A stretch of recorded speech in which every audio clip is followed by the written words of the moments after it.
Welcome to Furious Toys. Thank you for joining me for this review of the Fezzik Figure from The Princess Bride, the best movie ever, by McFarlane Toys. Here on the front we have the character, his couple of accessories, the movie title, and then the character's name below that. On the left-hand side we have the movie title at the top, the movie poster there in the middle, and then the McFarlane logo at the bottom. On the right here we have the movie title again, the character name down the side, the McFarlane Toys logo at the bottom. The top is just a plain simple movie title, and the bottom is the legal disclaimers, the barcode, the character name, and then the part number. The top 2/3 of the back shows the movie title at the top and a character still in the middle with his name below it, and at the bottom there are the first 3 figures in the wave, and the McFarlane social accounts there at the bottom. Alright, let's get him out of this package so that we can face him as God intended. I had unboxed him once already, I forgot to hit record, this is a do-over.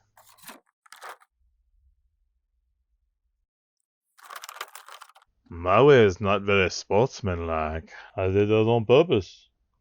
I didn't have to miss.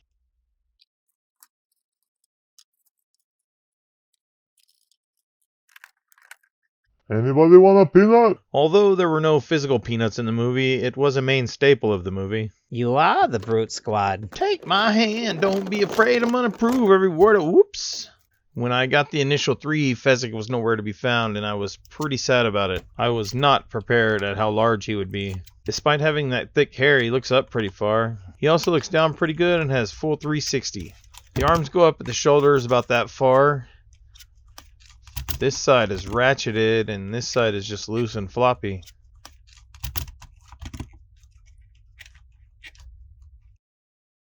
There is no bicep cut, so there's no rotation there, but his elbow does bend to 90. His fist goes palm in that far, palm out that far. That connector is terrible looking. It's real tight, but there is some twist in the wrist. It's not my fault being the biggest and the strongest. I don't even exercise. There's no waist articulation where the belt meets the tunic. His legs barely kick out at all. There is waist articulation under the tunic here. He can't quite do the full splits. The leg twists in quite a bit and out a little bit where the thigh meets the hip joint. You really have to force it to get him to kick out a little bit, so be careful. There is a 90-degree bend where the poofy pants meet the boot cut, and it does a full 360 at that boot cut. The ankle joint allows the toe to point down quite a bit and up a little bit, and there's some toe articulation.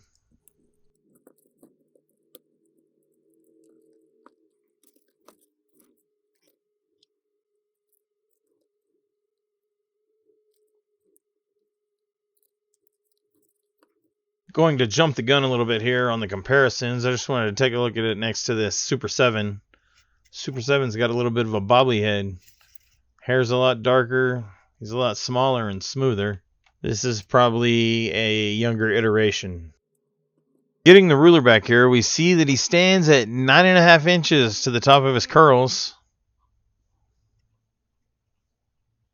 First, we'll have him face off with the younger, smaller Super 7 Ultimates version of Andre the Giant. Hello, lady. Here is the Princess Buttercup from the first wave of McFarlane Princess Bride toys.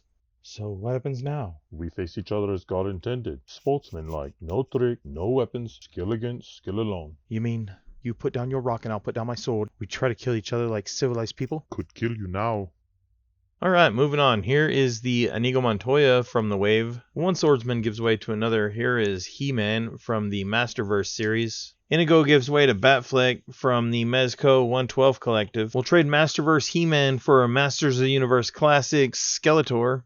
Here we have a NECA Green Lantern John Stewart. Skeletor leaves so that Kauros from Mythic Legions by the Four Horsemen can join the fray. The 3-0 Mark 43 Iron Man wants to check out the 8th Wonder of the World. I had to find somebody his own size to stand next to. Here's the TMNT2 Secret of the Ooze Super Shredder. Last but not least, we got the deceased Hal Jordan from DC Collectibles.